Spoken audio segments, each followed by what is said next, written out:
മുഖ്യ തെരഞ്ഞെടുപ്പ് കമ്മീഷണറായി ജ്ഞാനേഷ് കുമാറിനെ കഴിഞ്ഞ ദിവസമാണ് തെരഞ്ഞെടുത്തത്. നിലവിലെ മുഖ്യ തെരഞ്ഞെടുപ്പ് ഓഫീസർ രാജീവ് കുമാർ സ്ഥാനമൊഴിയുന്നതിനെ തുടർന്നാണ് പുതിയ മുഖ്യ തെരഞ്ഞെടുപ്പ് കമ്മീഷണറായി ജ്ഞാനേഷ് കുമാറിനെ നിയമിച്ചത്. പ്രതിപക്ഷത്തിന്റെ ഭാഗത്തുനിന്ന് വലിയ എതിർപ്പുകളും പ്രതിഷേധവും നിലനിൽക്കുന്നതിനിടയിലാണ് ഇങ്ങനെയൊരു തീരുമാനം കേന്ദ്രത്തിന്റെ ഭാഗത്തുനിന്ന് വന്നത്. മുഖ്യ തെരഞ്ഞെടുപ്പ് ഓഫീസറെ തെരഞ്ഞെടുക്കേണ്ട സെലക്ഷൻ കമ്മിറ്റിയിൽ നിന്ന് സുപ്രീംകോടതി ചീഫ് ജസ്റ്റിസിനെ കേന്ദ്രം ഒഴിവാക്കിയത് നേരത്തെ വലിയ വിവാദങ്ങൾക്ക് വഴിവെച്ചിരുന്നു. തെരഞ്ഞെടുപ്പ് കമ്മീഷണർമാരുടെ നിയമന പ്രക്രിയ ചോദ്യം ചെയ്തുകൊണ്ടുള്ള ഹർജി നാളെ പരിഗണിക്കാനിരിക്കെയാണ് ജ്ഞാനേഷ് കുമാറിനെ മുഖ്യ തെരഞ്ഞെടുപ്പ് കമ്മീഷണറാക്കിയത്. എന്തിനായിരുന്നു ഈ തിടുക്കം എന്നാണ് ഉയർന്ന ചോദ്യം. ഏതായാലും ഇതിനെതിരെ പ്രതിപക്ഷം ശക്തമാക്കുകയാണ് പ്രതിഷേധം. കഴിഞ്ഞ ദിവസം മുഖ്യ തെരഞ്ഞെടുപ്പ് കമ്മീഷണറെ കണ്ടെത്താനുള്ള യോഗത്തിൽ പ്രതിപക്ഷ നേതാവ് രാഹുൽ ഗാന്ധി നൽകിയ വിയോജനക്കുറിപ്പ് എക്സിലൂടെ ഇന്ന് പുറത്തുവിട്ടിട്ടുണ്ട്. സുപ്രീംകോടതി നടപടികൾക്ക് വിരുദ്ധമാണ് നിലവിൽ തെരഞ്ഞെടുപ്പ് കമ്മീഷണറുടെ നിയമനമെന്ന് രാഹുൽ ഗാന്ധി കുറ്റപ്പെടുത്തുന്നു. അർദ്ധരാത്രിയിലെ ഈ തീരുമാനം അനാദരവും മര്യാദകേടുമാണെന്നും തെരഞ്ഞെടുപ്പ് കമ്മീഷനിൽ എക്സിക്യൂട്ടീവ് ഇടപെടലുകൾ പാടില്ല എന്നും രാഹുൽ ഗാന്ധി കുറിപ്പിൽ ചൂണ്ടിക്കാട്ടുന്നുണ്ട്. വിഷയത്തെ എങ്ങനെ നേരിടാനാണ് കോൺഗ്രസ് ഉദ്ദേശിക്കുന്നത് എന്നുകൂടി അറിയേണ്ടതുണ്ട്.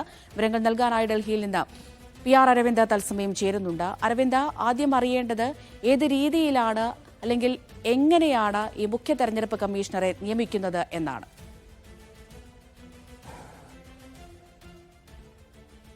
അമൃത, 2023 സുപ്രീം കോടതി തെരഞ്ഞെടുപ്പ് കമ്മീഷണർമാരുടെ നിയമനവുമായി ബന്ധപ്പെട്ടൊരു വിധി പുറപ്പെടുവിക്കുന്നത്. അതിൽ പ്രധാനമായും ചൂണ്ടിക്കാണിച്ചത് തെരഞ്ഞെടുപ്പ് കമ്മീഷണറെ തെരഞ്ഞെടുക്കേണ്ടത് ഒരു സമിതിയാണ്. ആ സമിതിയുടെ അംഗങ്ങൾ എന്ന് പറയുന്നത് പ്രധാനമന്ത്രി, അതുപോലെ തന്നെ ഒരു സുപ്രീം കോടതി ചീഫ് ജസ്റ്റിസ്, അതുപോലെ തന്നെ ലോക്സഭാ പ്രതിപക്ഷ നേതാവ് എന്നിവരായിരിക്കും. പക്ഷേ ഈ സുപ്രീം കോടതി വിധിയെ നിയമത്തിലൂടെയാണ് ഇപ്പോൾ കേന്ദ്ര സർക്കാർ മറികടന്നിരിക്കുന്നത്. അതിൽ ചീഫ് ജസ്റ്റിസിനെ ഒഴിവാക്കിക്കൊണ്ട് ആഭ്യന്തരമന്ത്രിയെയും അതുപോലെ തന്നെ കേന്ദ്ര സർക്കാർ നിർദ്ദേശിക്കുന്ന ഒരു മന്ത്രിയെയും ഉൾപ്പെടുത്തുവാനാണ് പുതിയ നിയമത്തിൽ വ്യവസ്ഥ ചെയ്യുന്നത്. പക്ഷേ ഈ നിയമത്തെ ചോദ്യം ചെയ്ത നിരവധി ഹർജികളാണ് സുപ്രീം കോടതിയിലേക്ക് എത്തിയത്. ഇത്തരത്തിൽ കേന്ദ്ര സർക്കാർ നടപടി സുപ്രീം കോടതിക്ക് വിരുദ്ധമെന്നാണ് കോൺഗ്രസ് അടക്കമുള്ള പ്രതിപക്ഷ പാർട്ടികൾ ചൂണ്ടിക്കാണിച്ചത്. നേരത്തെ തെരഞ്ഞെടുപ്പ് കമ്മീഷണർമാരുടെ നിയമനം ഈ പുതിയ നിയമം വഴിയായിരുന്നു നടപ്പിലാക്കിയത്. പുതിയ തെരഞ്ഞെടുപ്പ് കമ്മീഷണറായ ജ്ഞാനേഷ് കുമാറിനെയും നിയമിച്ചത് ഇത്തരത്തിലായിരുന്നു. കഴിഞ്ഞ ദിവസം പ്രധാനമന്ത്രി നരേന്ദ്രമോദി, അതുപോലെ തന്നെ കേന്ദ്ര ആഭ്യന്തരമന്ത്രി അമിത്ഷാ, രാഹുൽ ഗാന്ധി എന്നിവർ യോഗം ചേർന്നിരുന്നു. ഈ യോഗത്തിലാണ് ജ്ഞാനേഷ് കുമാറിനെ തെരഞ്ഞെടുത്തത്. പക്ഷേ സുപ്രീം കോടതിയുടെ പരിഗണനയിൽ ഈ ഹർജികൾ ഇരിക്കുമ്പോൾ എങ്ങനെയാണ് ഇത്തരത്തിൽ തിടുക്കപ്പെട്ടൊരു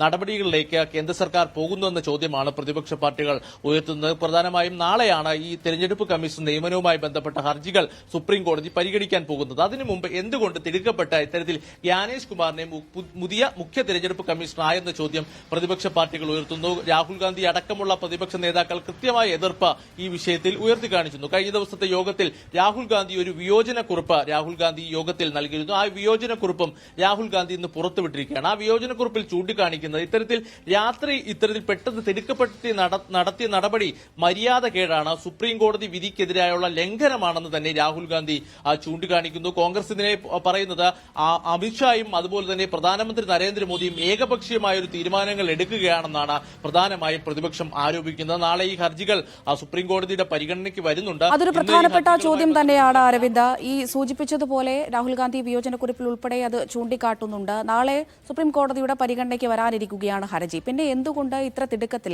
ഇന്നലെ രാത്രിയിലാണ് ഇങ്ങനെയൊരു തീരുമാനം പുറത്തു വന്നത്? അപ്പോൾ എന്തിന് ഇങ്ങനെയൊരു തിടുക്കം എന്നുള്ളൊരു ചോദ്യം പൊതുജനത്തിന് മുന്നിൽ നിലനിൽക്കുന്നുണ്ടല്ലോ. അമൃത, കേന്ദ്ര സർക്കാർ വ്യക്തമാക്കുന്നത് മുഖ്യ തെരഞ്ഞെടുപ്പ് കമ്മീഷണറായ രാജീവ് കുമാറിന്റെ കാലാവധി ഇന്ന് അവസാനിക്കുകയാണ്. അതുകൊണ്ട് തന്നെ പുതിയൊരാളെ നിയമിക്കേണ്ട ഒരു സാഹചര്യം നിലനിൽക്കുന്നു.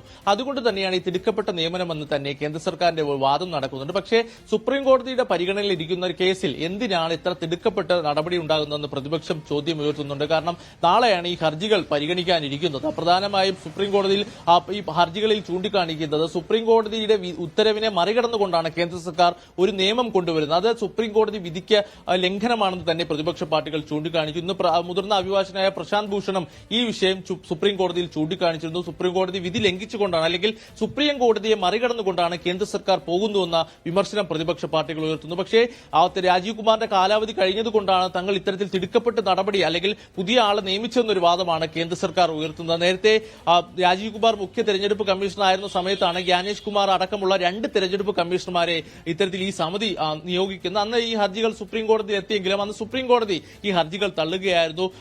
ഇതിന് കോടതിക്ക് മുകളിൽ ഒരു നിയമം തയ്യാറാക്കുവാൻ പാർലമെന്റിന് സാധിക്കുമെന്ന് തന്നെ അന്ന് സുപ്രീം കോടതി വ്യക്തമാക്കിയിരുന്നു. അതിൽ നാളെ ഈ ഹർജികൾ പരിഗണിക്കുമ്പോൾ സുപ്രീം കോടതി എന്ത് നിലപാട് വ്യക്തമാക്കുമെന്നതാണ് എല്ലാവരും നിർണായകമായി നോക്കിക്കാണുന്നത്. കോൺഗ്രസ് അടക്കമുള്ള പ്രതിപക്ഷ പാർട്ടികൾ ഇതിൽ ഹർജിക്കാരാണ്. എന്തായാലും ശക്തമായ പ്രതിഷേധം ഇതുമായി ബന്ധപ്പെട്ട് ഉയർത്തുവാൻ തന്നെ പ്രതിപക്ഷം തീരുമാനിച്ചിട്ടുണ്ട്. കാരണം കഴിഞ്ഞ നിയമസഭാ തെരഞ്ഞെടുപ്പുകളും ലോക്സഭാ തെരഞ്ഞെടുപ്പിലടക്കം പ്രതിപക്ഷ പാർട്ടികൾ വലിയ രീതിയിലുള്ള ആരോപണം തെരഞ്ഞെടുപ്പ് കമ്മീഷനെതിരെ ഉയർത്തിയിരുന്നു. ഇത്തരത്തിൽ തെരഞ്ഞെടുപ്പ് കമ്മീഷൻ ഏകപക്ഷീയമായി പെരുമാറുന്നുവെന്ന് ആരോപിച്ച് നിരവധി പരാതികളാണ് കോൺഗ്രസ് അടക്കമുള്ള പ്രതിപക്ഷ പാർട്ടികൾ നൽകിയത്. മഹാരാഷ്ട്രയിൽ വലിയ രീതിയിലുള്ള ക്രമക്കേട് തെരഞ്ഞെടുപ്പിൽ നടന്നുവെന്ന് രാഹുൽ ഗാന്ധി കഴിഞ്ഞ മാസങ്ങളടക്കം ആരോപിച്ചിരുന്നു. നിരവധി പേരെ വോട്ടർ പട്ടികയിൽ അനധികൃതമായി ചേർക്കുന്നു അടക്കമുള്ള ആരോപണങ്ങളാണ് രാഹുൽ ഗാന്ധി ഉയർത്തിയത്. കൃത്യമായി തെരഞ്ഞെടുപ്പ് കമ്മീഷൻ കേന്ദ്ര സർക്കാരിന് വേണ്ടി പ്രവർത്തിക്കുന്നുവെന്നാണ് പ്രധാനമായും ആരോപണമുള്ളത്. ഡൽഹി തെരഞ്ഞെടുപ്പിലും സമാനമായ രീതിയിലുള്ള ആരോപണം ആം ആദ്മി പാർട്ടി ഉയർത്തിയിരുന്നു. പക്ഷേ തെരഞ്ഞെടുപ്പ് കമ്മീഷൻ പ്രതിപക്ഷ പാർട്ടികളുടെ പരാതികളിൽ ഒന്നും നടപടിയെടുക്കുന്നില്ല എന്ന വിമർശനമാണ് ശക്തമായിരിക്കുന്നത്. ഈ ഒരു സാഹചര്യത്തിൽ ഈ സമിതി രൂപീകരിക്കേണ്ടത് നിഷ്പക്ഷമായിട്ടായിരിക്കണം. കൃത്യമായി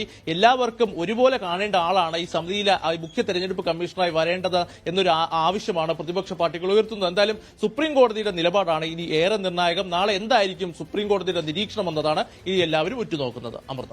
ശരി.